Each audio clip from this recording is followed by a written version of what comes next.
while we were doing that, Brock was coming to Columbus like every other day and buying like a quarter ounce Holy of shit. of coke Fetty. and Oh. making crack, and he was Oh. getting me this Fetty, and all this Fetty did, I like slept for like a month. Like I would wake up, do a little bit, and I was You're out just again. I just wasn't functioning at all, and I didn't feel good. I don't know what the hell this stuff was, but it just I didn't feel high. It was probably just trank. It kicked my ass though, and Yeah, I it was might so have been. depressed. But on top of all that, Brock's in like constant psychosis from smoking so much crack that he's seeing things and thinking people are in there me and losing his in mind and never going to sleep. Well, at a point, I'm like, Brock, I have to leave you. I can't keep doing this. Yeah. Like, me and Zoe are leaving. I had packed all our stuff.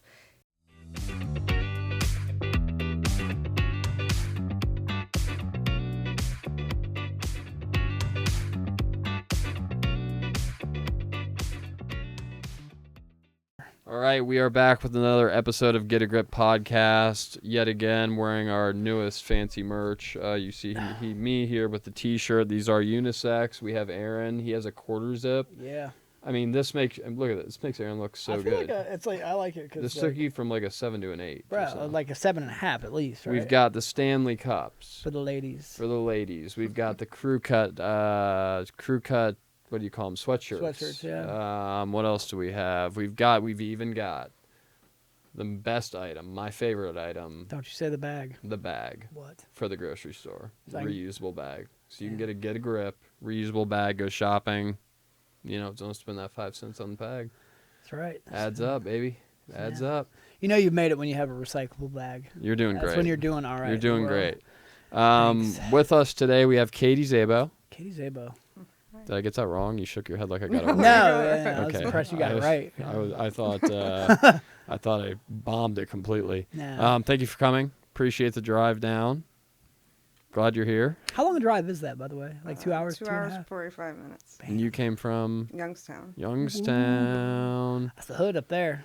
It's not the hood I up there. guess. Not Oh, really. shit, man. There's I've heard parts some- of that are not the hood. I'm more from Cleveland, but my recovery's in Youngstown. It's always where the hood Yeah. is, right? Youngstown's That's where you'll find phenomenal treatment. recovery. Yeah, it does. Phenomenal. It does. It's like number 2 from Akron. My ex lived up by Youngstown and lived in that area, and Great recovery. it's good. It's a good place for recovery. Well, I suppose we should start there then. They're your roots.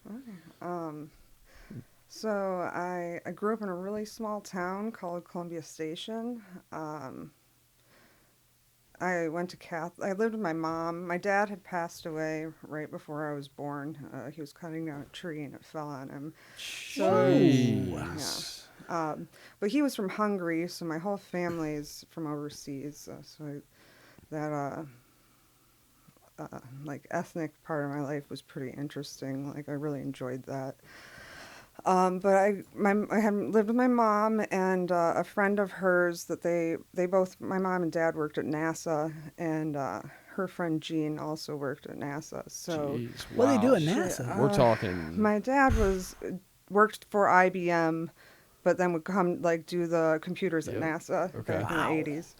And my mom did. We're talking genius level shit here. I don't know, it was like beginning computers. I mean, right? it sounds Yeah, like like the it, OG regardless. He did yeah. a little. He did everything. Like This he is built the same dad houses. that he died cut, from the yes, tree? he did computers. That's He crazy.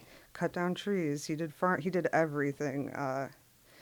He was just like a old school, like European man's man. Yeah, Ready to you know? work. Got Yes, it done. very much so. Wow. I've heard a lot of great things about him, but I didn't get to know him.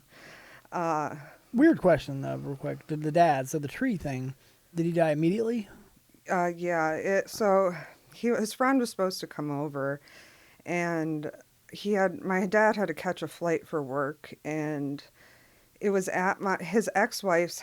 It was like border of his ex-wife's house and his best friend's house, and it's this hill. We used to sled down it all the time.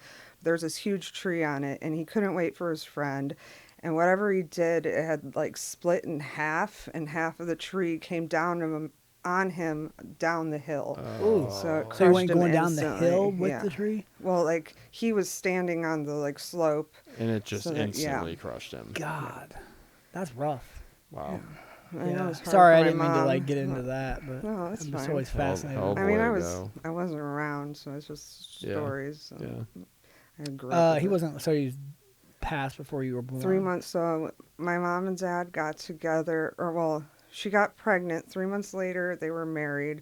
3 months later, he died, and 3 months later, I was born. Damn, it's a hell of a year for mom. Yeah, Jesus, it's an emotional God. roller coaster. yeah. But luckily, their friend Jean, she was going through a divorce, and she moved in with my mom, and she stayed there till I moved out. And she's one of the most amazing people in my life. Like, I'm so lucky to have her. I had a really good childhood. I went to Catholic school. Did you like it? I begged to go to public school, and I finally did. But at the same time, I think it was. I don't think I appreciated it as much then, but I think it was a good school. Yeah. And the kids are cliquey and mean in private school. Are teachers allowed to like do the slap on the wrist? And Not when I was there. They did measure our skirts and do all that stuff. I left I went to public school in 7th grade, so I was there through 6th grade. And I played tons of sports ever since I was little. I ice skated, played softball, t-ball, basketball, track. Wow. yeah. Busy. Yeah, I Busy had girl. lots of friends, loved animals. It's a lot of things that people don't get to do. Yeah, All I that had a stuff you really, just really named. good- Seriously. Good childhood. Yeah. Went on vacations, had really good parents. And never, like, in 7th grade when I switched over to public school, I really wanted to go because all my friends from softball were in public school. And I was really excited, but it was like a whole new world. Kids were doing different stuff, and I wanted to fit in. I think I was 12 the first time I smoked weed. How was that? I actually hated it. Hated it? I've heard that before. I would get so paranoid Yeah. that, like, you know how your jeans will be like lighter on top? Well, like faded. Yeah. I get super paranoid that I peed my pants because they're darker here. Really? Yeah, and so I would sit there for freaking hours, like, Just like yeah, doing just the- not want to Just get gonna up. dry So, up yeah. or But Mine I was never always like my did. hands were gonna be too sweaty. Then I was gonna like have to shake hands, and I'm gonna be like the weird clammy hand guy. It was awful. Yeah. But yeah, so I did it once in a while. Well, I did it once in a while then. My cousins, my older cousin, he smoked and his friends, so he had given us, me and my cousins, some. And then when I was like maybe 12, 13, me and my one friend, my mom never drank at all, neither did Jean, but my mom had like this whole liquor cabinet from when my dad was alive, and we would make drinks and go to the mall and fill it up with water. Well, when I was like 15, my mom was having a party and she gets all this. She busts out the liquor. Yeah. All the watered And down I'm like, liquor. Mom, you can't give that to anybody. Oh, you told her? Oh, yeah. Good for you. really? You probably that's could have got away with it. Fucking water. You might have Yeah. been. Was it like straight water at that point? Yeah. Oh, yeah. It That's was when you do the gone. trick. I where think I would it's try to like getting- rub it around the Oh, yeah. ring. Yeah. but- Did you get when you went to public school the first time? Did you get made fun of for being like the weird Catholic school? No, girl? me and my really close friend Jill, we switched the same year, and then just me and her that year, and I had already knew so many of the girls because we played softball together. I had a lot of friends already, and I mean, it was a small school. I graduated with 70 kids. Whoa. Yeah, so it wasn't much of a difference from We had Catholic 96 school. in ours, I so see. small. Yeah. That's really small. But I loved it. Yeah. I couldn't imagine going to anything bigger. Yeah, like where the school like graduation 500 takes kids. 5 fucking hours. Yeah. Yeah. but yeah, my childhood was really, really good. The only negative thing I could say, and I love my mom more than anything, and I think it was just the way that she was raised. It was like nothing I did was ever quite enough. Yeah. Like even if I did a little better at something, why didn't I do even better than that?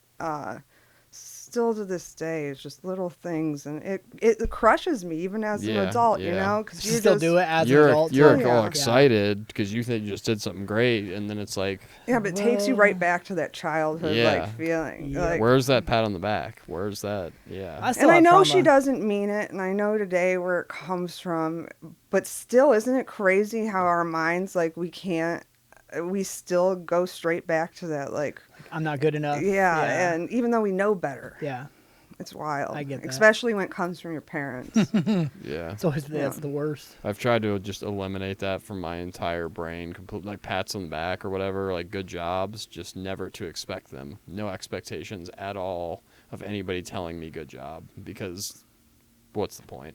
I think I'm Right. so fucked up nowadays that like when somebody does give me a compliment, it makes me like, ooh. Oh, I get like that they'll too. say I'll say just something take mean the back. compliment. Yeah. Or people will tell me, why don't you just take the compliment? Just take the compliment, Lewis. Yeah, Oh, it's- sorry, I guess I Trauma. wrong. Wrong answer, my bad. Yeah. Um, Who are you hanging out with? Are you like you this jock in high school? Or I what hung are out you? with everybody. So I you're- hung out with all the popular girls. I hung out with the freaks. I love everybody. I still am like I like everybody and like I just liked having different groups to go to too. But at the same time, I always never felt like I fit with like one certain. I usually gravitated towards like, as much as I wasn't like in trouble, and yeah, I smoked some weed and drank, I wasn't a bad kid at all. Never thought I'd be a drug addict. But yeah, I hung out with everybody. Played sports. In seventh grade, I foul tipped a baseball into my nose and then ended up having surgery. So that was my first like exposure to pain medication, Yeah. and I loved it, but I took it as prescribed. But that was that was the only thing that I really didn't like drinking. I really didn't like smoking, but I did it once in a while with friends. My freshman year, I found a friend. Her older siblings were like super popular, and they were graduated already. So her house was like known as, for the older kids, as the party house. Okay. So it was like, it's her turn to take over. So we were freshmen, and I spent every weekend with her, like every day with her. She was my best friend, and her mom would let us have parties every weekend. And I drank a lot my freshman year and smoked, and there was a little bit of coke here and there. Just whatever was around, really. But just on the weekends. And then How long did you keep it just the weekends? I'm curious. a long, long time. Really? Like throughout high school career? I became a drug addict when I was 30. Wow. Whoa. No shit. Yeah. So story's a little different. Wow, that's pretty impressive. I had a really normal life. Holy shit. Yeah. Till 30, that's crazy. Well, 31. So you were just a normal high school kid, Yeah. and you just drank and smoked occasionally, like all the normal high school kids my do. freshman year, that was the only time that I drank. I got pregnant when I was 15. Oh, man. Oh, wow. With my high school boyfriend, Jeremy. His family was really messed up. His mom was in and out of prison his whole life. He lived with his grandma, and his mom was, she dealt crack. And so he was like, he really looked up to his mom, like missed his mom. He was the oldest out of his siblings, so he remembers the most. And I got pregnant, and we were going to keep it. He ended up moving in with me and my family. And my mom eventually talked me into having an abortion. And so that was really rocky, because like everybody at school knew.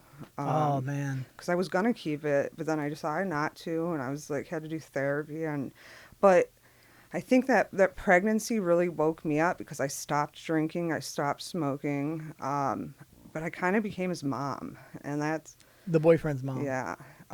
What's he like? What do you do when you find out you're pregnant at 15? Like, are you like, fuck, my life is over now? I think like every emotion goes through your head. I was like, You're I was I'm gonna be this terrified guy at forever, 39 or when I my heard whole life. that. This is my life. Like, What's well, he like, do? He well, freak he out? moves in, but no, not really. I think he was constantly smoking weed, so he was your typical stoner, Whatever, heavy man, be metal cool, shirts, yeah. and It's all good, bro. I guess. Oh, I get to live with you and your mom. Cool. Like, Yeah. and that was the other thing. He still tells me to this day, like, that was the happiest, like, Christmas and holidays he had ever had because he didn't have that growing Yeah. up. His grandma took care of all of her grandchildren, like his mom's, his aunts and uncles. Like, she never stopped. So he didn't have a lot, and so when he was with us, it was like kind of normal, as much as it could be with living with your girlfriend. But it was Yeah. more of a normal childhood for him then. But from looking up to his mother, when he was 17, I was 15, like almost 16, he started smoking crack. At that age? Yeah, he was 17, Jeez. maybe 18, and it was insane. Like, I remember him. He's like, "Will you just please try it? I want you to know why I keep sneaking around doing this." And I'm like, "No, I am not smoking crack. It was Are crack you crazy?" back in them Yeah. days, Like, man. The that's crack was like the insane. Yeah, taboo, that was- yeah, ugly. crackhead. Yeah, Like, you don't. no. Yeah, you're not. Yeah, you don't admit to that. No. No. And so I remember, like, Shit was probably good though. one Probably night he was. was supposed to start this job and at the IX Center up in Cleveland, and I woke up the next morning and like noticed his like stuff was still there. I call my mom or call him and he doesn't answer. And or no, he does answer, and I'm yelling at him. He's in the hospital because he had gotten knocked over the head with a crowbar in my driveway selling crack. Wow. And but that's like where like the mother, like, I had been with him, I had gotten pregnant, and I just could not imagine leaving him. But he was just like this like inconvenient child to me at that point. But I wouldn't go. I stayed with him until I turned 18. Jeez. Was your mom know he's like A mess. crackhead? Yes. I don't know if she necessarily knew. I think, yeah, she did, because I'd be like, he's fucking smoking crack. Yeah. Like, Yeah. Jeez, man. yeah, it was insane. It's a lot to take in as It a, was as a a lot. kid, man. Yeah. There was a Pregnancy little scare, more behind that. Good crackhead for you for boyfriend. saying no too, Yeah, because and boy oh boy, Yeah, where that would would've have been- taken you. Exactly. So then I graduate. I did stop playing sports in high school. My freshman year I did, but then after me and him started dating, I did quit sports, and I really was kind of like his mom. Like, that was all I did was It's Make this sure put all weird my effort into codependent him, trauma bond relationship. yeah. So I ended up breaking up with him because I had a dream I slept with somebody else. You dumped him because of the dream. Yep. Why? Because I think I knew I was ready. Like, Okay. Yeah, it was time. yeah.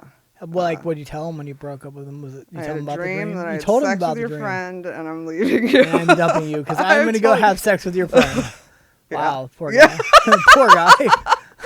Oh, Boy. Jesus, I don't know what I would do if I like somebody. we're like, still broke up with friends me that suck. way. today. It's like, That would I'm leaving you suck. because I had a He's dream. finally sober. He did he had a few numbers now, but he's doing good. Good. Yeah, his whole family moved to Tennessee, and Still I alive can- is doing fucking great. Yeah, that's a win. His whole Just give it family's alive. down in Tennessee Yeah. sober. Like, Even I'm mom. telling you, that was the hardest place that I ever went to find to look for Tennessee? drugs. Yes, I remember Really? looking for weed in Difficult. Tennessee, and it was a nightmare. It's Yeah. hard. I don't think I did find any there. Interesting. I'd drive out of state. So what's your life's goals now that you're free from this relationship? You graduated high school. What's next? You're I was not- taking a year off Oh boy. to figure out what I wanted to do. And during that year, I started going out to the bars with friends, and it was just normal, just drinking on the weekends, having fun, finally being single. And then a good friend of mine, Jordan, went over or joined the military, and he came home on leave after AIT, and he had been using heroin before he went in. Well, when he came back, he got high, but like you can't just They- jump back into what yeah, you used to, they and he test you. died. He No, I'm saying died. he came back and used the same amount he Oh. was And then dead. and dead. Jeez, So, bro. and my cousin had joined the military at that point too. He was in the Marines. So between the two of them, I was like, I think this is what I want to do. Like, do this for Jordan. drugs or the They're both Marines? actually named Jordan. My cousin's Jordan, and the one that passed away I'm is assuming the Jordan. Marines. Not heroin. The Army. The Army. Army. Okay, I was Army. gonna say, wow, Yeah. Sorry. setting the bar real low for yourself. So you joined Oh the yeah. military? Yeah. So I joined the Army. Get the fuck out of here. Yeah, and that was pretty cool. It wasn't well. Okay. Yeah, Rewind a what's little bit. boot camp like? Before boot camp, I got it.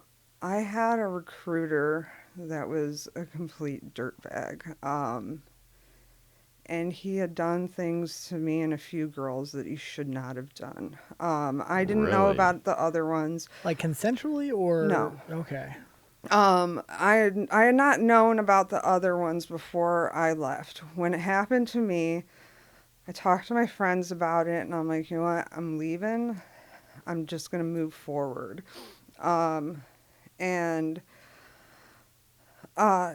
So I went to basic training, and basic training was amazing. Are you the only girl there? No.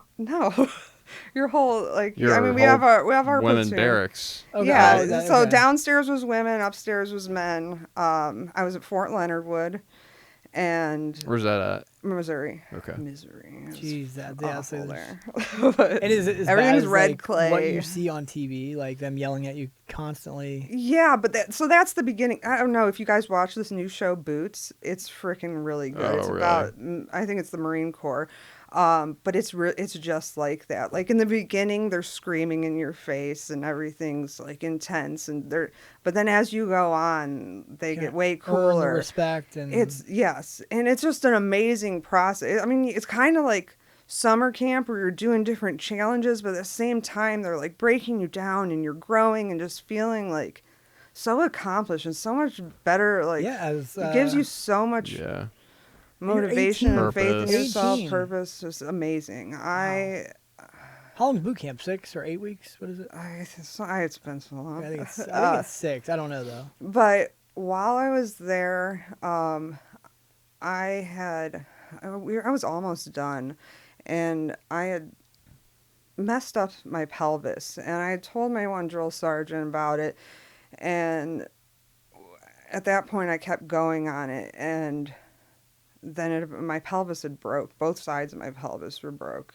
So they had sent me home on convalescent leave, and so I go home for 30 days to heal because the med unit there sucks. And my drill sergeant's like, we're not going to send you there. And they part of it may have made it worse because I still kept like marching on crutches and doing all like on the back of the truck because I wanted to stay with everybody. I didn't want to go to the med unit. And so then I end up coming home. They sent me home for 30 days to heal. And while I'm home, I start dating this guy. And then just for like, it wasn't very long because. I was going to say, didn't you tell the dude I'm about to write Yeah, go? Oh, I'm yeah. I'm out in 30. Oh, I left my truck with him. It was insane. But during that time, I started using the oxys. Are they giving you those? No. No. No, I was using them while I was home and kind of like self-medicating for this injury Yep. and really fucking enjoying it. And going back to basic training was the first time I ever experienced any kind of withdrawal. Bro. I kind of knew what it was. I don't think, like looking back, It couldn't have been that I remember terrible. telling my mom, like, 30 I'm days. addicted to opiates. Really? And like I knew, but Were you doing this every single day? for a month, yeah. Okay. Damn. That's enough time. then. I think I did come home twice, so I think this was the second time I ended up coming home. Was the full, because I think I started at the end of the last one, left, came back, and then did it the whole month. But I remember my drill sergeant, like, he could tell something was going on, and he just kind of let me sleep it off, like. Wow, good for him. Man. But yeah, it wasn't that awful at that Yeah. point. But it was like I It definitely sucked. was It dependent. sucked. And like basic training is Yeah, not they're the getting you up place at you 5 want a.m. to go do Fuck physical exercise. no. Jeez. So I come back. I'm there for a couple more months, and I end up getting honorably discharged because I wasn't healing. So, oh, also while I was home on this leave, before I left to come home on this leave, I had been trying to call a friend that was supposed to enlist as well, and she wasn't answering. So when I went home on that leave, I went to her house to see what was going on. Like, did she enlist? Blah blah blah. And then she told me it had happened to her Okay. with this The recruiter. Okay, what exactly can you say what happened? It was a sexual assault. How does a recruiter get you in that position?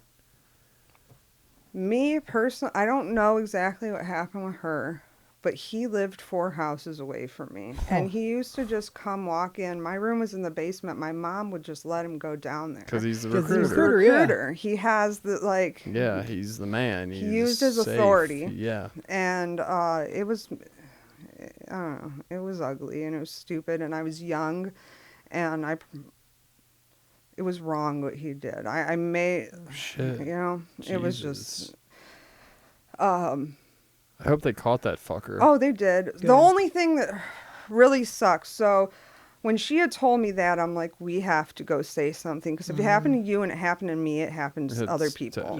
Near everyone, probably. So I was really close with the commander, and I went and talked to him, and he turned to my friend and said, listen, you have not enlisted. You have to go through with this civilly because that's the only way anything's going to happen to him. Because the military is great for just brushing that, paying her and demoting him. And that's what happened. They demoted him, and I got my disability. So really just, literally sweeping. So I went through the whole JAG process and all that, and she had started it civilly, but ended up not wanting to deal with it. And I mean, I had a lot more support from my drill sergeants and my platoon than she probably had here. But yeah, it sucks, and it happens all the time in the military, all the time. Really? Yeah. Oh yeah. But I still had an amazing experience at Fort Leonard, but I wouldn't have traded it for the world. It shaped my entire life. Like, it was definitely the best decision I ever made. Even though I didn't continue, like, my kids are taken care of and I am taken care of, and it's phenomenal. What did you do when you got out? So when I got out, I was hanging out for a while. I was waiting out had a lot of appointments and stuff for my medical stuff for the discharge and all that. And I did start taking Percocets and stuff again. And then I met my daughter's father in there, and he's the devil. That's the one, huh? Yeah. The only positive thing two positive things I could say about him is he gave me my daughter and he stopped me from getting high. That was not acceptable. So I did come home and I started taking pills again, and that was not okay. His family was Pentecostal, and Pentecostal really super strict. Yeah. Yep. And he kind of used that religion to control like who I was and what I was allowed to do.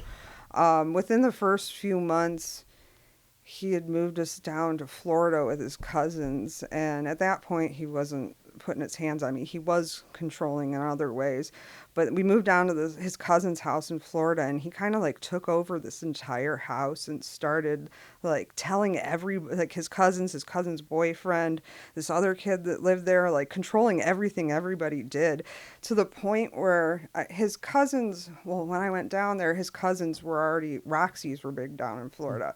We would walk up the street and they would get me some of those.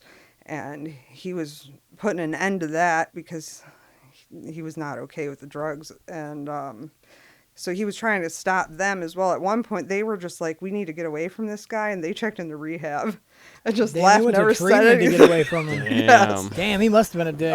His Jeez. mom gave me money to get back up here and get away from him. But His own mother did? yeah, His own mom. She knew. He had just, he's got like 6 or 7 different domestic violence cases with like 6 or 7 different women. Damn. Like, and kidnapping charges with me and other women, 2 with me. I've never met anybody like him in my life. He's the definition of a narcissist. But it was insane. Like, I had never experienced something like that before. How somebody so awful can like absolutely make you believe you were somebody like the worst of yourself. Yeah. But like that love bombing, and then the like gaslighting, and breaking you down to nothing but being the only one that can make you feel better. Like I was 20 years old. I was young, and it was insane. I was with him for a couple of years before I got pregnant, maybe like a year and a half. I remember having black eyes and having not being able to go see my mom, and just...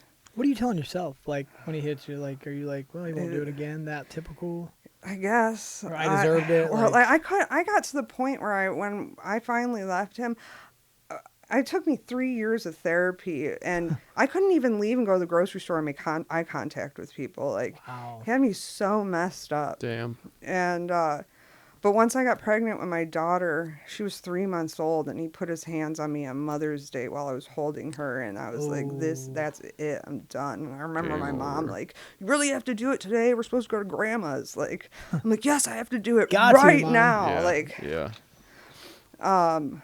So I had finally gotten away from him, and I did 3 years of therapy. I did CPT, cognitive processing therapy, and that was Did you do the phenomenal. white one? No, that's like the new version. EMDR, Yeah, EMDR, that's what it is. But that CPT was, I guess, it's like before. I guess EMDR is like a little like safer, they say, to do. The EMDR is more like intense exposure therapy, but it worked phenomenally.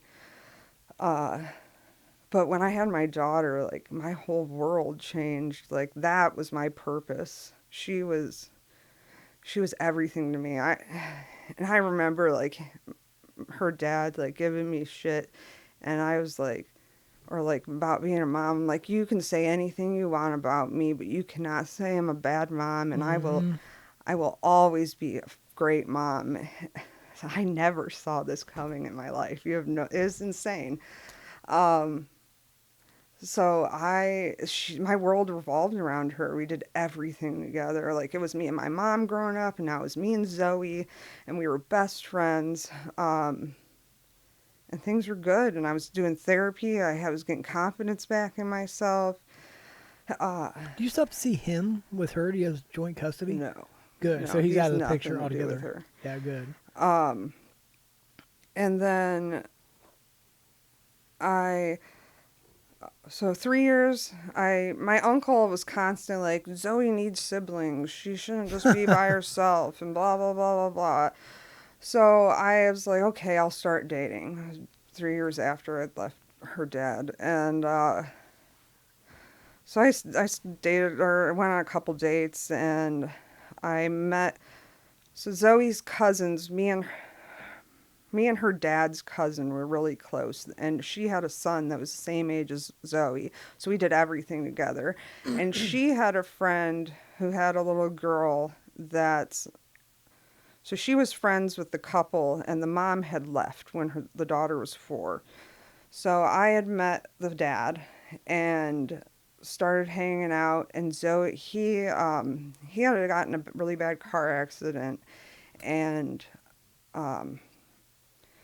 he had just gotten out of the nursing home. He was in there for 6 months learning to walk again. And he was going back to school and back to work. And she was like constantly in daycare. And I'm like, you know what? Like Zoe needs somebody to play with. So she would come over and we would do all kinds of stuff together. Like I was super active. We would go to Cedar Point all the time and to the beach, and the drive-in was like our favorite. So I was like, I'll do that stuff with her so she doesn't have to be stuck in a daycare. So we kind of had like slowly had this little blend, and he also had a 2-year-old son on the weekends, and we had this little family, and eventually things got more serious and we moved in together. And that was the beginning of a relationship with my legal husband, Brock, and Addison and Jackson, and my daughter, Zoe. And we lived in a duplex. My mom was on one side and we were on the other in North Olmsted. And things were hard.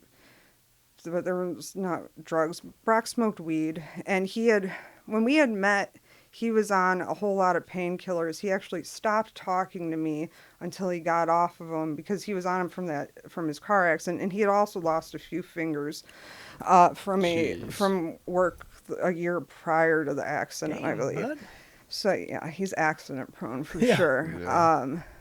But it was hard blending the family and the kids. We had a 2-year-old, a 3-year-old, and a 6-year-old, but it was crazy, but it was amazing. And Brock and I would argue because, he smoked weed. Finally, I was like, you can smoke weed in the garage, no alcohol in my house, like none in the fridge. You want a fridge, you can put it out in the garage. Like this stuff won't be around my kids. And so I was like super, and I didn't drink at all. I didn't smoke weed at all. From like a year before my daughter was born for like 12 years. Damn. And jeez. Sometimes I would have a drink and my friends were like, "Come on, Katie, like you never have any fun." But so after a few years, my husband ended up getting a settlement from losing his fingers. And we bought a house out in Vienna, which is near Youngstown. It's in the country. And it was an amazing, beautiful house. Like, what do you get for losing your fingers? What's the settlement? Like, what's the payout for fingers? I think there's I think he had to sign something. Like a non-disclosure? Yeah. Can't say. Okay. Oh, okay. Yeah. Well, it was a substantial amount of money then. To buy a house, yeah.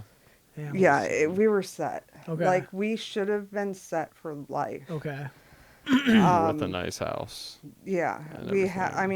We went to Disney twice a year. We went to the beach. Man. We went to, Graham, my Disney trips were super cheap because of my military discounts, and I could find a deal but still, Disney twice a year is pricey. We would fly from Frontier, and I would wait till the tickets were $30 round trip. And then it was crazy. Yeah. I think the best trip I had, it was $500 for 4 days. That was including the flight or food everything. That's everything. That's really, really good. Jeez, bro, that's like a day now. That's really good. Wow, good for you. And then... So you're like settling into like normal life. So we all had our own 4-wheeler at this house. We had 12 acres. I wanted a little farm. We got 4 goats, my pig Penelope, 18 rabbits, a bunch of chickens. Jesus. It was so fun. We had an awesome life. I would throw these crazy parties, like Halloween parties. I would deck out the entire woods, and we would have a haunted trail. We would have like friends and family come in from out of town, and we lived so far away from like all our normal friends. They would come stay with us. We had like 40 people staying in our house for a weekend, and we would cook breakfast for everybody. How big's your house? Huh? How big's the house? It It was a 5-bedroom. Okay. Holy fuck. Old farmhouse with a Shit. basement. It was really cool. It had like this awesome wraparound deck that had I a love fire that. pit built in with benches Oh, all around it. It God. was Yeah. sweet. Yeah. And then we like made this whole area in the back in the woods. We had zip lines back there. Oh my god. Oh, it was so So fun. just living the dream, Yes. man. Living the dream. Living the dream. It was perfect. I homeschooled my kids. Oh, good for you. I loved we went to church. Like we had a normal, good, fantastic life. We spent every second together. And then right before COVID, we went to the Macy's Day Parade. That was pretty amazing. In New York? Yeah. Nice. Wow. And when we got back, I had my tubes removed, so I couldn't get pregnant anymore. And my husband, I believe, had his wisdom teeth taken out. So we both had scripts. And when I had that script, on top. So this house that we had bought it from this couple, and there were also 5 other couples on the street. They were all alcoholics. So they would come over every day. And my husband, he started to have a drinking problem. These people drink constantly. So I was always around it, but I still didn't drink. Country living. So I did stuff with the kids, but I wouldn't drink, and I was just not fun or whatever. But when I started taking my pain medication, I all of a sudden was more just more open to things, just more willing to have a good time. And there were, in our marriage, like, I always try to be a good mom, and there was, I probably, because of stuff with my daughter's father and the recruiter, I didn't feel like I could please my husband sexually the way that he had wanted. So these pills made me feel like a better wife. Okay. Okay. I was more open to doing things that he wanted to do, and had more motivation to do it. I was more comfortable with myself. Is because it normally the opposite on opiates? Don't opiates normally we were doing perk 30s. I get that though, but like it just kind of lowers your inhibitions a little bit. Yeah, like, and yeah, I like, mean, we went at it for destroys your hours on libido. opiates. Well, yes, that's the thing. You can go for it for hours, but like, do you really want to go for it for hours? I think it might be a guy. I problem. loved it. Time. I had no pain. I was so flexible. Maybe it might be. Yeah, I think it's a good Might be a dude. guy thing. But and this is kind of the part where I was nervous about talking about Brock, because Brock is a phenomenal guy, and this is not who he is at all. But my husband always wanted me to try swinging, and I was not for it. After we had a couple prescriptions between the two of us. And then after those ran out, this guy miraculously showed up with 30s. So those got introduced. It's escalating. Yeah. And within 3 days, like, I was like, we got to stop this. Like, and this was not me at all. Like, the majority of my addiction was me detoxing myself or like going places to detox. But in that, things were like, when we started doing the 30s, as much as I felt guilty, there were other parts that I just felt like I was accomplishing something. Like, I was so active with the kids still at that point. I was a better wife because I was pleasing my husband more. I felt like Superwoman. We built a chicken coop and like our fence, and like we did all kinds of, like, we could get everything done on these. And but so I ended up agreeing to try swinging, and we started going to this swingers club, which was... That's got to be such an awkward... It is, Yeah. but I'm really like interested in learning about different people, so I was kind of fascinated with it. We only did something once at it, and he kind of freaked out and I bet he like, did. why did I Why want did I this? do Swinging's not this? such a good Yeah. idea when it's Yeah. real, right? Yeah. And we went back a few times just kind of like to watch. And there are some really amazing people. And there's really, like, everybody has their own set of rules. There's so many different, like, things you can, like, I would rather hang out at a swingers club and not do anything than go to a normal bar, because people are really, really, like, down to earth people. Like, Really? there are this one couple, I'm not gonna say their name, but they were a really older couple. One was a cop, and they would show you pictures of their grandkids, and they were like this normal couple, but they were wild on the weekend. Like, Yeah. these teachers and professors, and it was People really you'd never interesting to learn guess. about. Yeah. you'd Yeah, and never they're all guess. over. Like, there's clubs all over the place. So that was pretty interesting, but definitely not our cup of tea. But for some reason, I think, like, there was a couple things he still wanted to do. We tried, and then I had I kind of had like this revenge thing going on, where like, you wanted me to do this, so do this, and or like, you wanted me to do this, why can't I sleep with somebody on my own?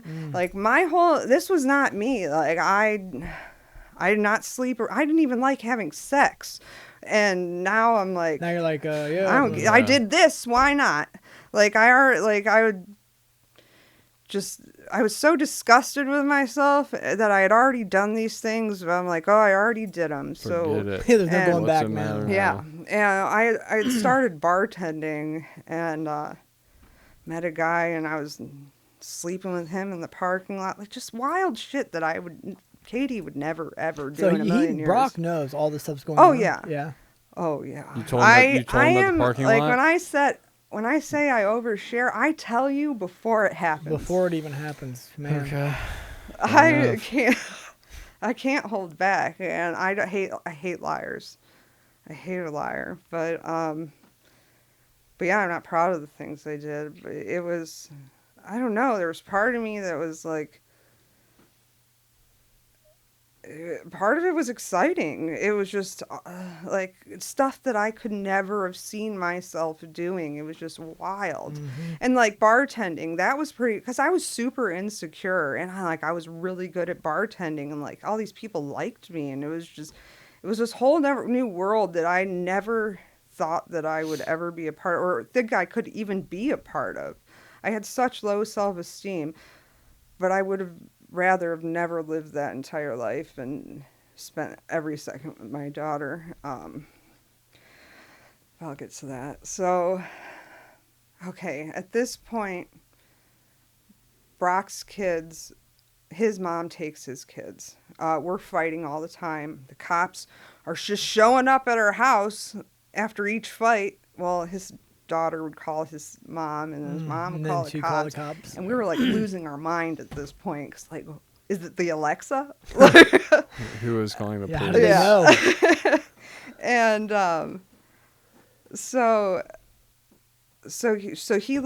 his kids are gone, and we're a mess. Like, this big beautiful house is not a home anymore. My daughter's at my mom's for the weekend, and right, I was off of opiates at this point. I think I went like on a bender with some X pills that somebody had brought me. But Brock loved cocaine here and there, but when he did it, he bought a lot of it, and he would do all of it for the next few days and be out of his mind. So I'm like, I can't do this anymore. I'm leaving you. And I remember I had to take him to court in the morning, and I was laying downstairs all night, and I knew he wasn't gonna get up and go, like, he was gonna be too messed up. There's no way he could go in front of a judge like that. So I was like, okay, I'm like, all this stuff doesn't matter. I'm like, all that matters is our family. I'm like, why don't we just sell this house for nothing, do our quick sale, get the hell out of here. Let's pack up the truck and go out of state and get you right. Well, so we pack up the truck, make a couple phone calls to some crappy place that buys your house, right? Yep. And which it still took some time. Pick up Zoe, take our 2 dogs and 2 cats, and we drive down to Georgia.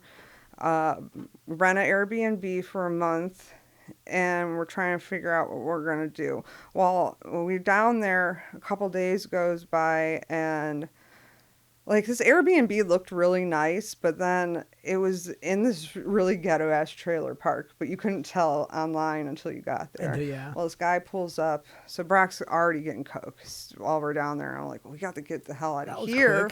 Quick. Yeah. So we go down to Florida and start looking at places. Oh boy. And at this point, like I'm completely clean. And I'm like, why don't as much as I was clean, I still had not, like, I wasn't clean long enough. I still was not thinking straight. Right. I'm like, why don't we get one of those big glamping tents and just camp along the coast for a few months? Any reasonable person would think that. Yeah, Yeah. that sounds So, normal to me. and we Sure. had found a cat in Georgia while we were down there. So it was 5 animals, 2 adults, and a child in this And glamping tent. Yeah. We were in Pensacola on the beach. Then we were in Alabama, then Mississippi. It sounds like it could be cool. It was pretty cool, and we were both sober at this point. And we had an air conditioner and like beds. It was pretty So it's like decked out. Are you saying like an RV? Is that No, what I'm it was a thinking of? clamping tent, one of those canvas giant. Giant. And you just tents. throw it up every day, or what? Like, Well, I mean, we'll stay for like a week, and then we go to another place and figure out where we wanted to be. It was Okay. summertime, but I was definitely not in my right mind. There was a lot going on, a lot of loss. Had gotten kind of sober. I was sober, but I wasn't. Doing any work. Yeah, Yeah. exactly.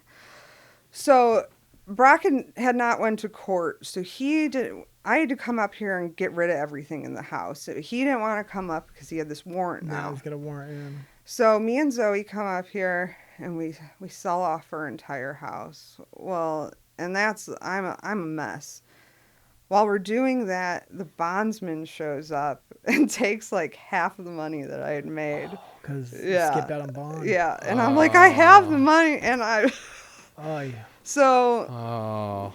What's But the these charge? bondsmen, it was like I think it was just, it was probably a driving under suspension. So it was and something stupid. Maybe it was something stupid. But he's got like 17 driving under suspension, so they're like kind of assholes to him about it. Yeah. But this bondsman ended up being really like, he showed up to court with us, and he, like, when we started working on ourselves at that point, kind of, they were really good people. So while I'm up there, getting rid of everything, then me and Zoe go back down to Mississippi where Brock is, and I just have a mental breakdown. Like I couldn't do anything. I just laid down and I couldn't function anymore. And I'm like, you have to do something. Like Brock's really, really great. He'll do anything for me. He can fix anything, but he usually follows my lead, and he didn't know what to do. So I'm like, let's go back up to my mom's. So we pack up and we go up to my mom's, and I'm in bed for like a month, like still sober, but just broken. Damn. And while I'm in bed, Brock starts sneaking out at night smoking crack. And that goes on for a while. And finally, we're finishing some stuff at the house before it's finally sold. And he's like, Katie, let's just one night party with me.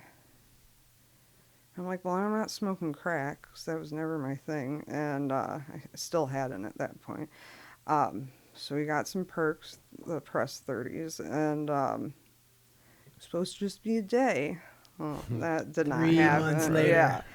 Yeah. So, and I had went like, we would go everywhere and detox. I had probably, that was like a year and a half in, and I had probably detoxed myself at least 10 times. Like, we Damn. would lock ourselves in cabins. We would go out of town. We went on this one Ugh. vacation. Like, we were supposed to be sober, go home, get the kids, take them on this nice vacation. Well, we ended up getting something when we got home. Like, that was the worst detox that we had at that point. At where we're like, it was day 4, and we felt like we were 80 years old and like couldn't even move. Yeah. And I remember waking up, and Brock was nowhere to be found. And I'm like, where is he? And he's in the garage just searching.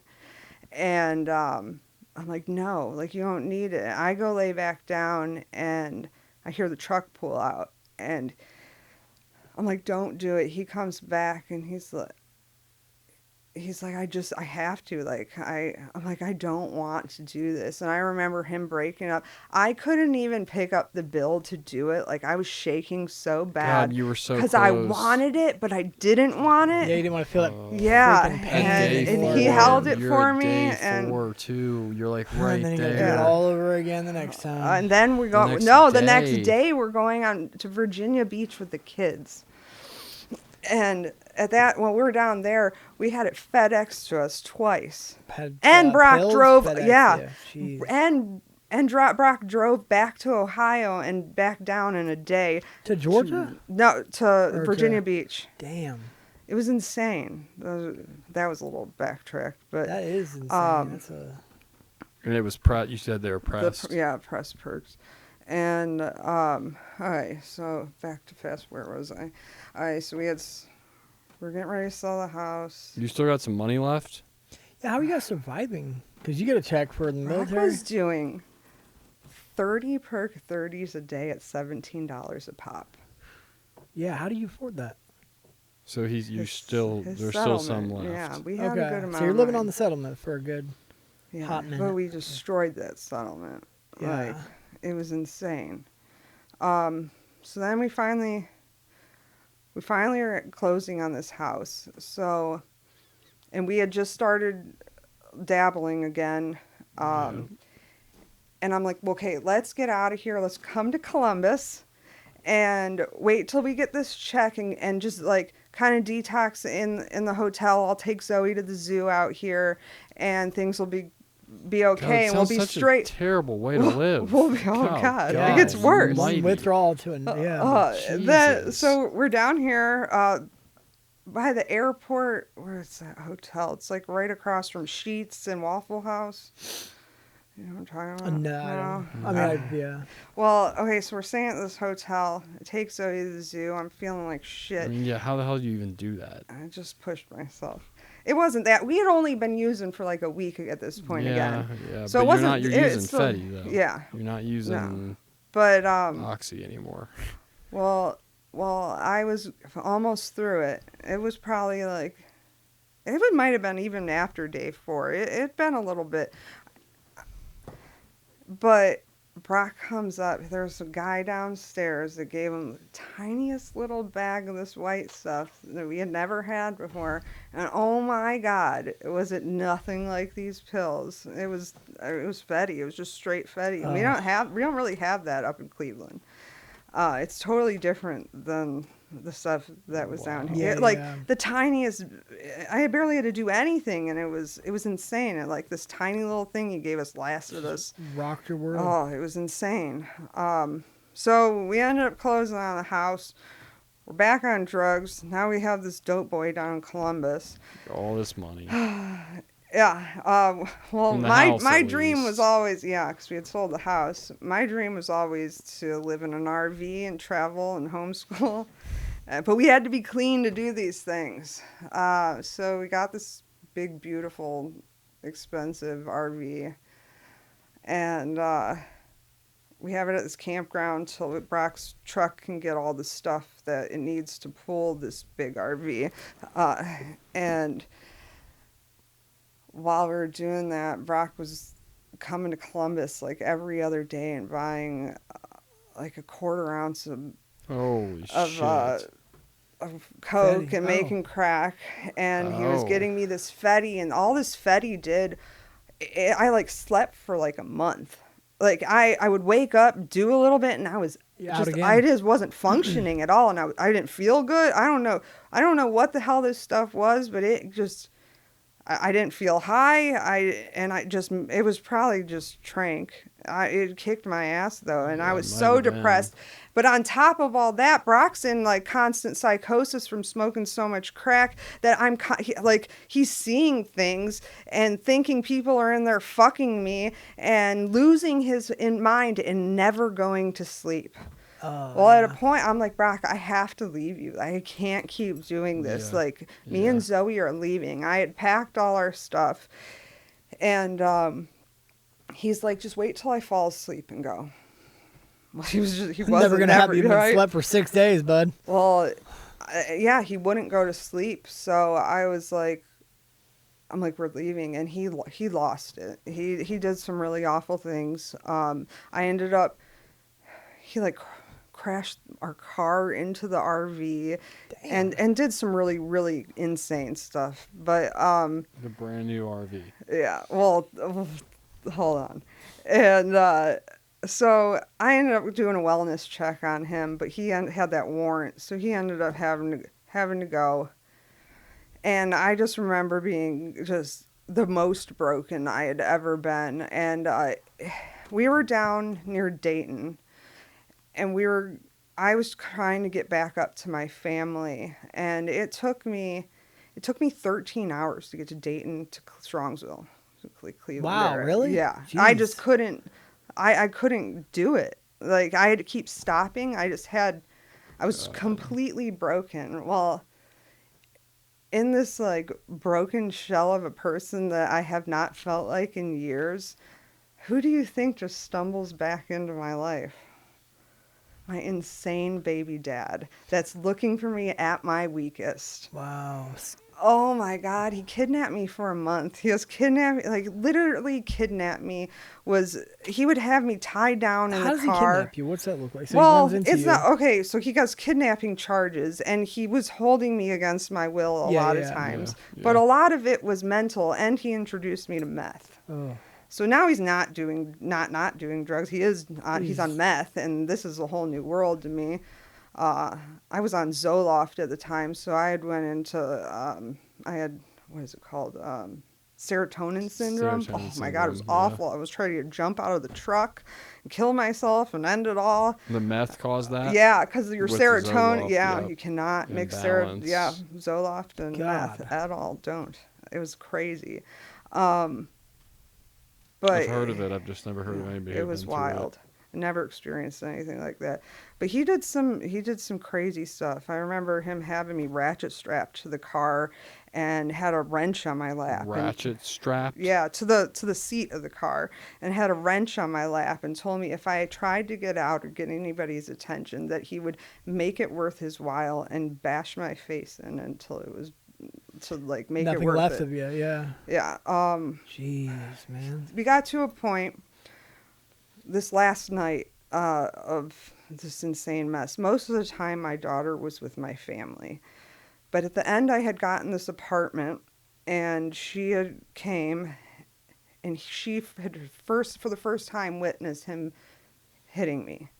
And he freaked out and had me in the master room and her in her room, and had our phones, and was sitting in the hallway watching us because he wasn't going to let us go anywhere or do anything. He was trying to figure out what he was going to do. And that night he just messed with my head and physically did stuff to me, but told me that the next day he was going to take Zoe to his grandparents, and that we would both be dead by the end of the day. Well, that we go out to the truck. Well, the night before, the police had been called. He had tried to break into my family's house to find me. It was a mess. And I couldn't, but the thing that's insane about this is I did 3 years of therapy to work through this and then trauma. You're right back in it. It fall right back in it like that instantly. There was no like gradual process. My mind was like straight. Yes. Well, it was like straight to that defense mode of like survival. that. Yes. It was insane. I never, ever thought in a million years I could have been back in that situation. But it was the perfect time. I was completely broken inside, had no, like, fight in me. And then the meth didn't help. No. So we go out to the truck, and my landlord, she said that she had knew the night before that the police hadn't pressed him enough and that she knew there was a problem. She got us me and Zoe out of the truck with a gun. And he took off, and I have not seen him That was since. the last time you saw him? Yes. So landlord pulls up with a gun, says, get him out of the truck? She just knew. She knew something was wrong. Man. And this is a $1,900 a month nice-ass apartment in Brunswick. Like, it's not ghetto. Yeah. So I was it may have been because of where I was that she saw how out of... right. But, out of place he was, and... So, okay. So then I go down to Zoe. Zoe wants me to fix things with Brock. Brock has been in her life since she was 3. The kids are the world to her. These are her siblings, you know. Me and Zoe go down to South Carolina where Brock is. His dad lives down there. And he is sober at this point. And we're bringing him home.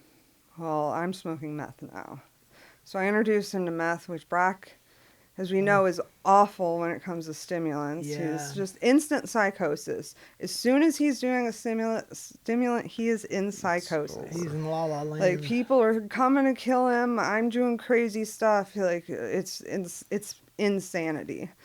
I remember when we had gotten back up here and he's now smoking meth.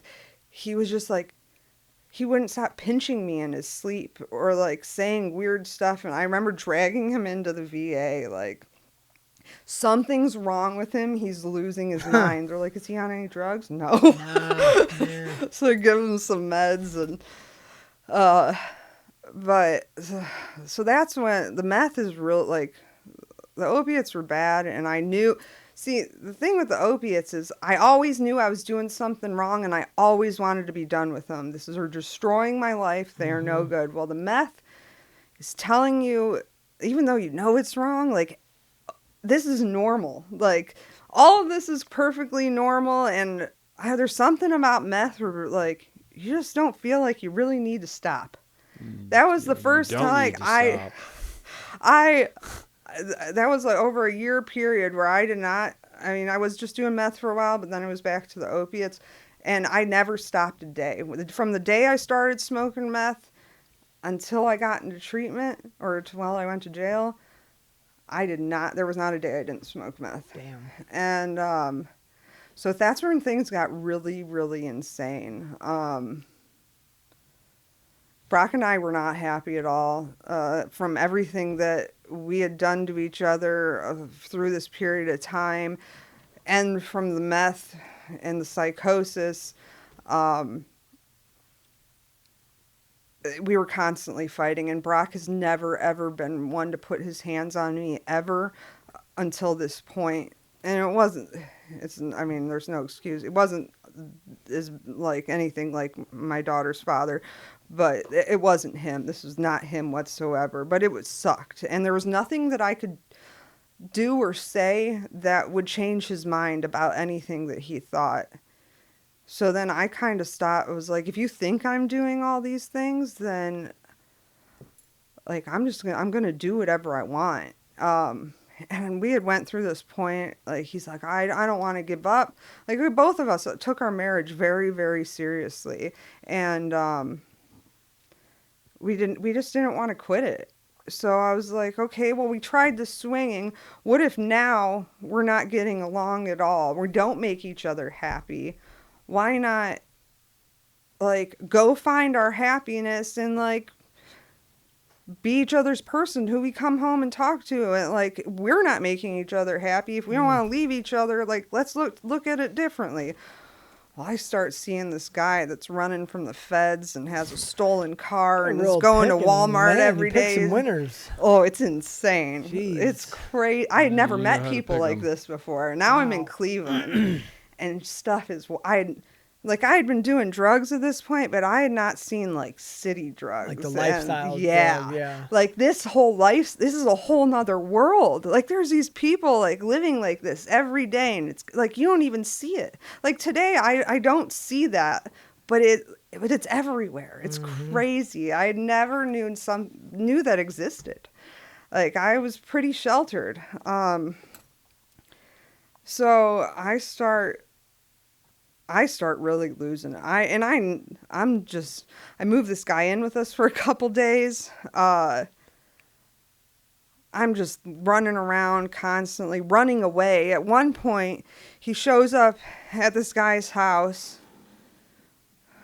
I went there to give him a ride and took a Xanax. We're both passed out in the front seat of my car. Brock drags us both in the house, and I wake up. He's giving us this lecture.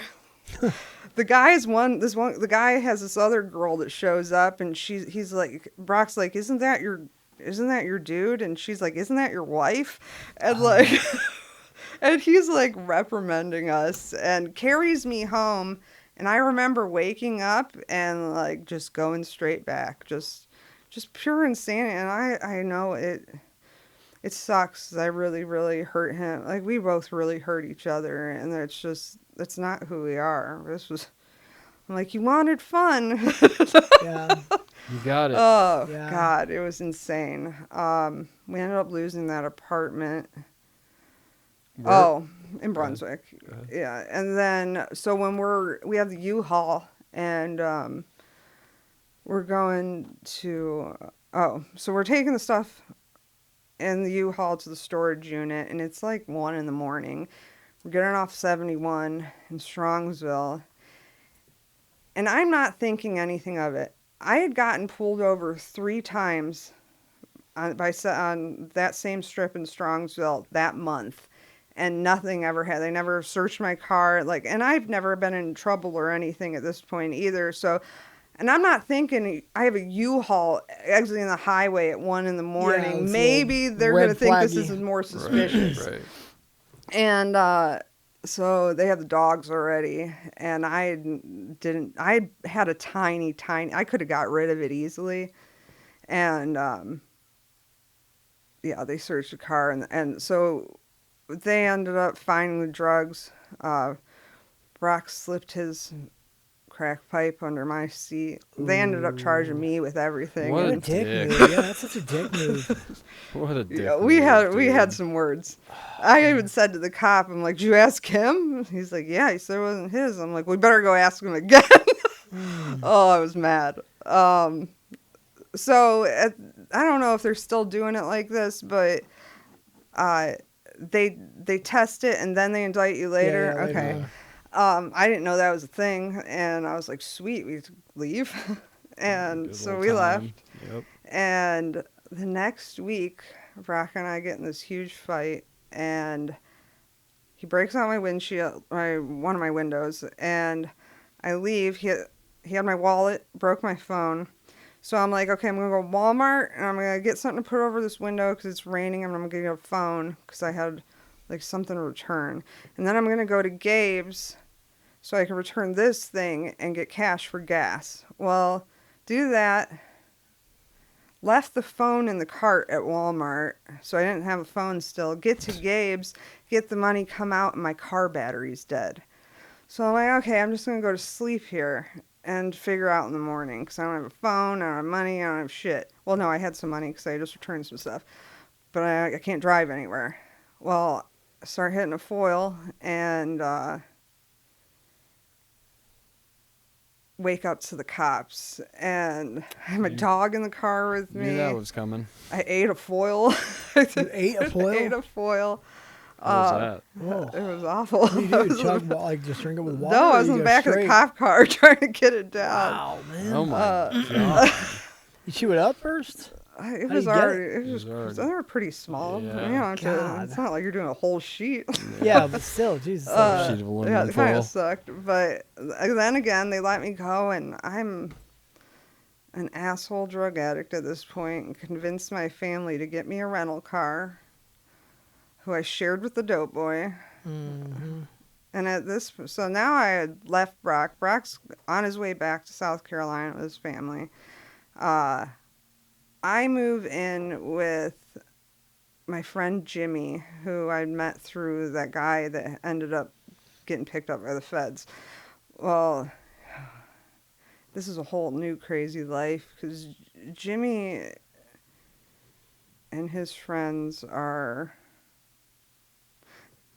they're gay and they smoke meth and prostitution for men is really like prominent within them. Like Yeah. it's wild. Meth community, yeah. Luckily I never had to get in that, but I saw that whole lifestyle. Yeah. So I lived with all these crazy gay guys that were, and I ran around with my dope boy constantly and helped make the stuff. And I was off the wall crazy. You were cooking meth? No, we were like mixed, like, so in Cleveland, Shake and bake? no, heroin. Like they don't Oh. sell straight Fetty up there really. It's like a mix of Fetty and tar and some other stuff. So we would get the Fetty and do that. And Mix it. there was some gang activity that he tried to kind of keep away from me, but there was some crazy stuff going on. You don't ever think, what the fuck am I doing here?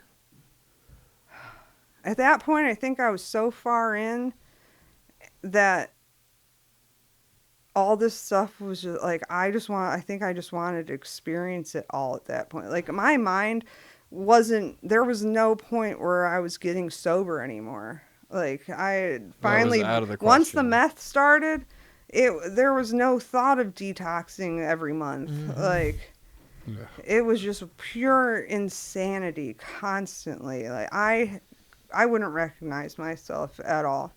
I still it doesn't seem like a real world. It doesn't seem like those parts really happen. What changed this All right. into the person you are today? Like, how in the hell did you get out of this? All right. So I was living with this guy in Ravenna, and we were going to go down here. We're going to come down to Columbus, explore the city for the weekend, and go to Village Recovery, I think it's called. Okay. Village something like that. It was a co-ed one, and we were going to go there. Well, on the way down,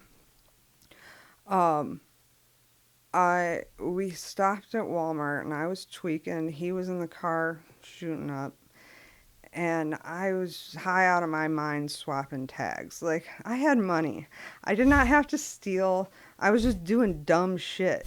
And I got caught. And he's like, well, just leave the stuff here and let's go. He had warrants. I had warrants.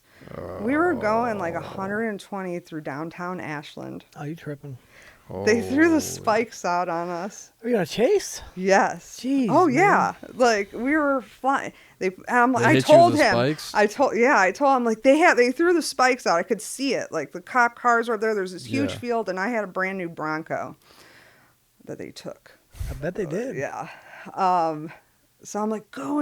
They have the spikes out. Go in this field. Well, he didn't. He hit the spikes.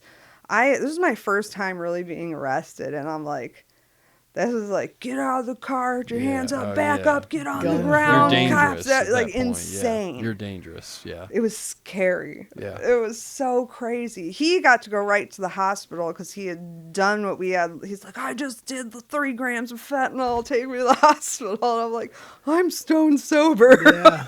Jeez, man. And so then I go to jail for the first time. And I'm so I've called Ashland multiple times and thanked them. They were so nice. And it was the first time in so long that I was by myself. Like, not worried about Brock getting what he needed. Just me being able to be completely away from the stuff and get my head right. I was so happy, and it was probably the easiest detox I had ever been through. Yeah. Because I couldn't get Can't to get it. Yep. And I was your brain knows that. Yeah, it's so it makes it so so much much better. easier. And being around other people that are big babies when they're withdrawing, it's fun. Yeah, They make it so much worse. Like, Oh, yeah. as soon as they start going, your blood pressure starts, and a lot of it's blood pressure and mental, and yeah, it was super easy, and I was was like, felt so free. But I still couldn't wait to get the hell out of there. I had a $50,000 bond What for were your my first charges? bond. What's your charges at the end of the day? And I'm really lucky because there was a lot more stuff in the car. No, First one ever. I had aggravated possession of methamphetamine, which there was fentanyl in the car, and there was some pills and stuff. And they just aggravated? hit it because it was so much. It was a couple ounces. Oh, well, yep, that would be aggravated. So we both got aggravated, and he got fleeing and looting, or one of those that are similar. But the big boy ones. Yeah. Felony ones. And Ashland, they're kind of tough. Like, they didn't want to give me treatment in lieu. They did not. I am a felon now. So the military and my first time in trouble, none of that mattered. But that judge, like, he really, really was proud of me. And he's like, in 3 years after you're off probation, he's like, we'll get it taken care of. He's like, you are working harder than anyone I've seen. And he's like, I'm the only person that he has not given any jail time to for that charge. Wow. But, well, so I'm in Ashland. That is incredible. Aggravated trafficking in methamphetamine, and you saw no jail time. Well, besides the few Besides days. waiting But you'd see on- prison time. Yeah. That's- But even the jail time, I was only there because until I got my bond. My family bonded me out, but I had to go to Cuyahoga for those other two. Oh my God. We skipped a really important part where I lost my daughter when you said that, but all right. So I had went to, all right, so I go to Cuyahoga, and there for a few days. I did get ORs there, and I had 6 felonies up there because they took what I had. Oh, cool. And Okay. and they took the 2 things that I had, and they tested it, and then charged me with all the different stuff that was in each thing.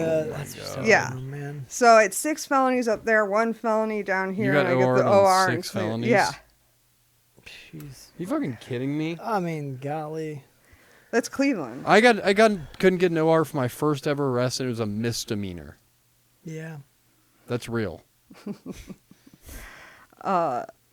So from Ashland, I couldn't get released unless I had a bed somewhere, like in treatment. But I was going to Cuyahoga, so it kind of got like messed up along the way. Well, when I had gotten out, I had went home, and my bed wasn't available at New Day. So they're like, well, why don't you call our sober living?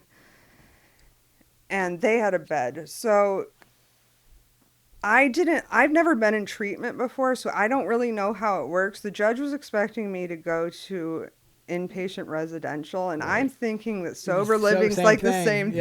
Yeah. So I don't think he even well, by the end of my case, I kind of like spelled it all out, but I had been doing so well that it didn't really matter. Right. So I went straight into sober living, which was amazing. It's a lucky break or Yeah. unlucky. I don't know which way. Well, you look at it. the sober living I was at, it's an old nursing home. There's like 30 women in it. It's not like a house. Oh, that's nice. Yeah, Wow. so it's more like residential setting. Yeah, that's and roomy. Yeah, it's really nice. And then after PHP, which was 8 weeks, we moved over to another house that they had just opened for like the IOP girls that was really, really nice and had another 30 beds. So these weren't like shithole. Oh no, Because normally this they put place them in is shithole phenomenal. neighborhoods. Phenomenal. It's in Boardman, Ohio, which is pretty nice. Which Wow. is next to Youngstown. Yep. Yeah, Boardman's and the people and like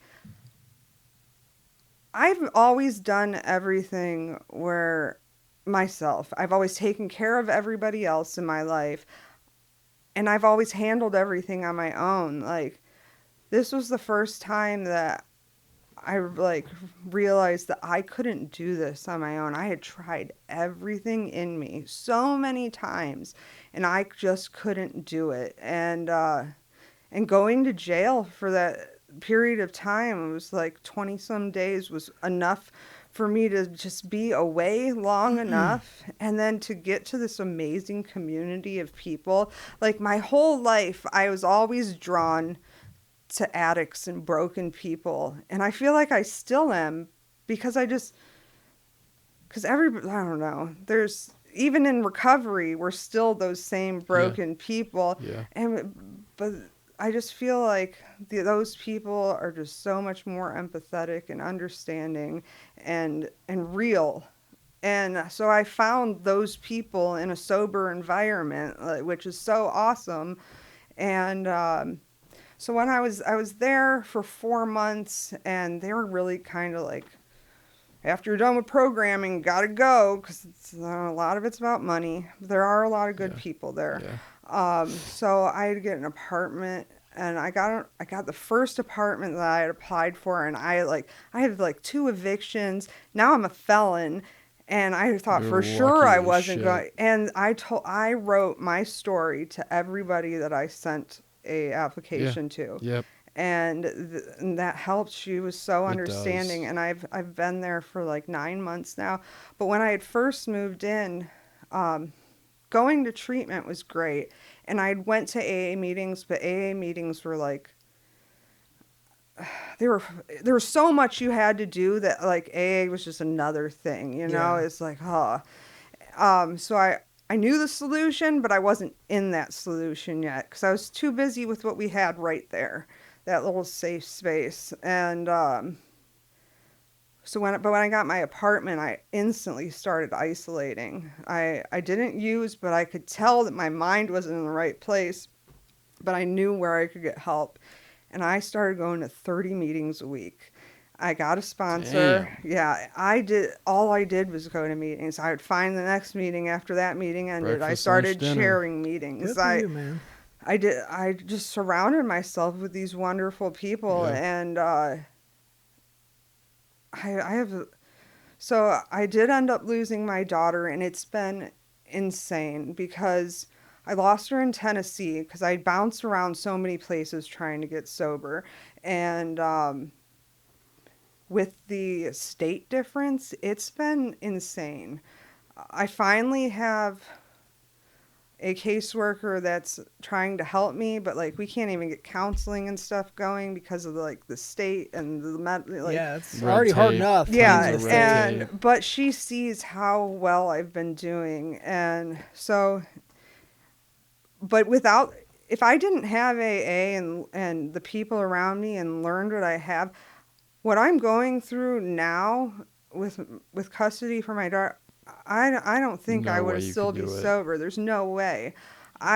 Today I've learned how to like just take everything day by day, and be grateful for the things that I have. I have really cool people in my life, like even just making dinner for somebody. Like, yeah, it might not be my family that I had, but like for right now this is okay, and Yeah. I am happy. Yeah. Like I just started posting pictures on Facebook. I hadn't done that since even before I lost my daughter, since I was in addiction. Like, I hadn't let myself feel like I had a home, because I felt like I couldn't do that until I had my family back.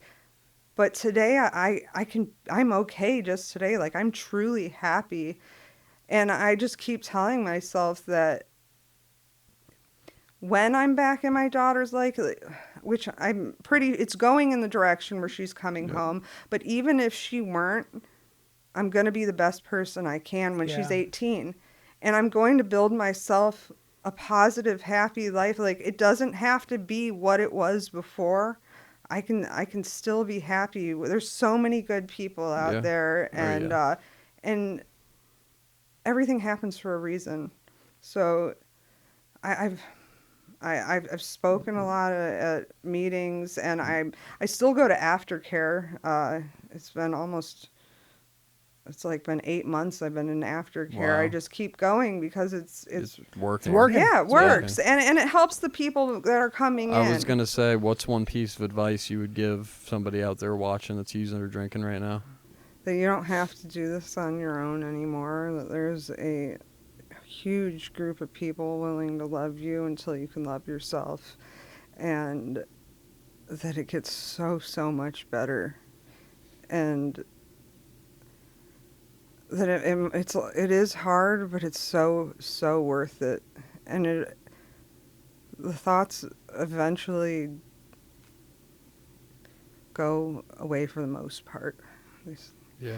I think I'll always like The I lived obsession is removed for sure. for yeah. The only thing I've like I from living such a long life without ever having those obsessions, like I know I'll never be the person I was before, but that's okay because I've lived and I've learned, and can have so much more empathy for people. I've always been very empathetic, but now I can just love people more. And there's definitely so many people out there to love the newcomer. Awesome. Well, thank you so much for coming Yeah, out, man. Thanks. telling very, your very story. It much. was quite a whirlwind, to say the least. So we appreciate you. Thanks. Pick yourself Thank up a you. Stanley Cup on the way home.